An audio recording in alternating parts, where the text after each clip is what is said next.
Bonjour à tous, ici Monsieur Zoom et bienvenue pour une nouvelle vidéo qui est une présentation de tous mes élevages de fourmis de 2017.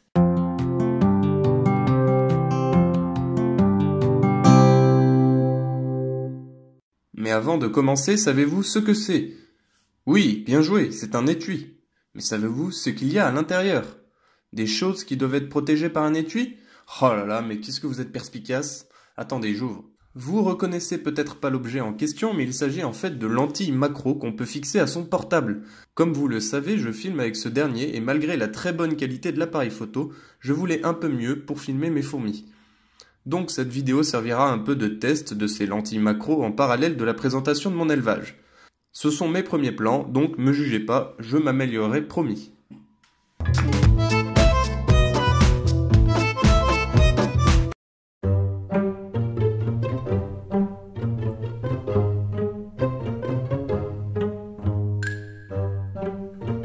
J'ai reçu cette fondation avec 4 ou 5 ouvrières et avec la gine bien entendu. La fondation n'a pas eu la vie facile, souvenez-vous de mes problèmes d'humidification du nid, etc. Mais bon, au final, même si quelques mois ont été difficiles, la gine pond désormais comme une machine, la colonie comporte de tout, des minors aux majors en passant par les médias. Le couvain est aussi monstrueux, j'ai pas vu de grappe d'œufs récemment, mais bon, avec les baisses de température, c'est tout à fait normal.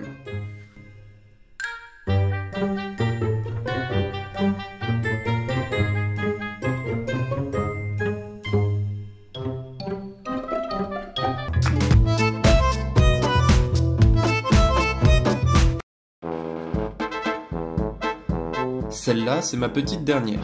Je l'ai récupérée complètement par hasard lorsque j'étais en voyage dans le Loir-et-Cher. Cette espèce est atypique. Sa tête est vraiment tronquée, limite cubique, et toutes les ouvrières le sont de naissance aussi.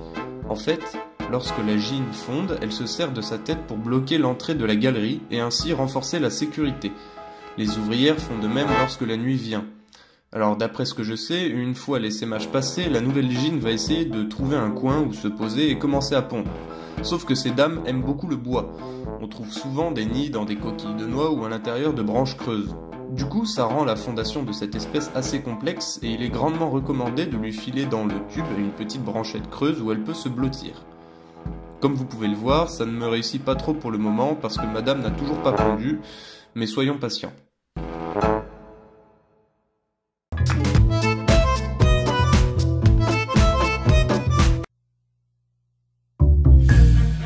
Vous devez tous la connaître, c'est la grande gagnante des Hunger Games qui a défait 7 autres fondations lors de l'expérience.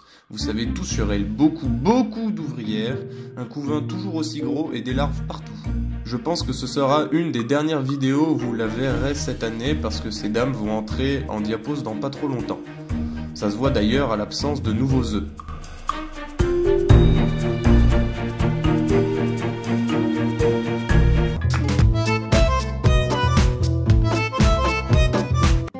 Une espèce toute petite et très timide. Je ne pouvais pas vous la filmer avant d'avoir reçu mes lentilles macro parce que la gine ne mesure que 4 mm, un peu comme ma... Le petit détail sympathique dans tout ça, c'est qu'elle est toujours ailée. La gine, hein. Mais elle a aussi pondu quelques œufs. Alors oui, tant que j'ai pas vu les larves, je peux pas être sûr à 100% qu'elles soient fécondées, mais disons que c'est bien parti. Les colonies de Temnothorax sont en général peu populeuses et comme l'espèce est petite, toute une colonie peut vivre dans un tube à essai toute sa vie. Mais on n'en est pas encore là. Pardonnez-moi pour la piètre qualité de cette séquence de ma Temnothorax, mais elle est encore dans un tube en plastique et elle n'a pas voulu déménager dans le tube en verre que je lui avais mis à disposition.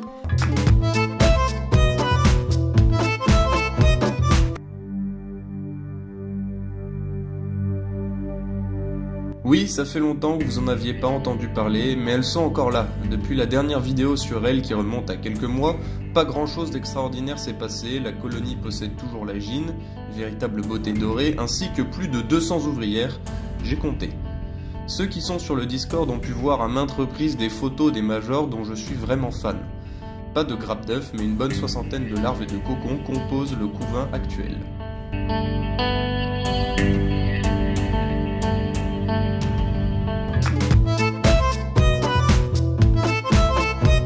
Ceux qui me suivent sur Facebook ont pu apercevoir une photo d'elle hier, c'est mon petit bijou.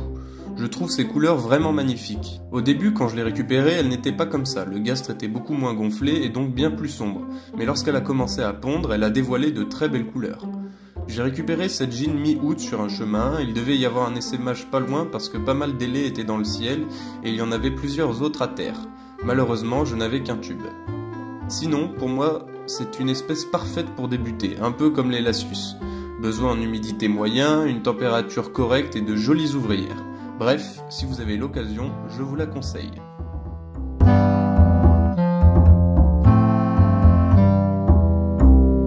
Ouais, je finis avec 6 colonies différentes cette année. Certains se souviennent peut-être de mes Arpegnathos venator, mais la dernière ouvrière est morte il y a 2 semaines. Un problème durant le transport, une acclimatation trop brusque, des allergies à Monsieur Zoom, bref, les hypothèses sont infinies. Mais bon, ne finissons pas sur une mauvaise nouvelle parce qu'une espèce mystère arrive normalement avant fin 2017. Il y aura une vidéo consacrée là-dessus d'ailleurs. Ah oui, une dernière chose, dans les semaines qui arrivent, j'ai prévu de faire une petite FAQ parce que la chaîne grandit petit à petit et que les 200 abonnés pointent le bout de leur nez. Je vous remercierai en bonne et due forme à ce moment-là, mais sachez que ça me fait beaucoup plaisir. Du coup, j'attends toutes vos questions, que ce soit dans les commentaires, sur Facebook, sur Twitter, par Pigeon Voyageur, bref, vous avez l'embarras du choix. Sur ce, j'espère que vous avez apprécié cette petite plongée dans les profondeurs du monde des fourmis. N'hésitez pas à me donner votre avis sur les lentilles macro. Personnellement, j'ai rien à redire, mais bon, si un détail vous interroge, l'espace commentaire est là pour ça. Bref, likez, partagez, beurrez le moule, mettez la pâte et au four à 200 degrés. À la prochaine!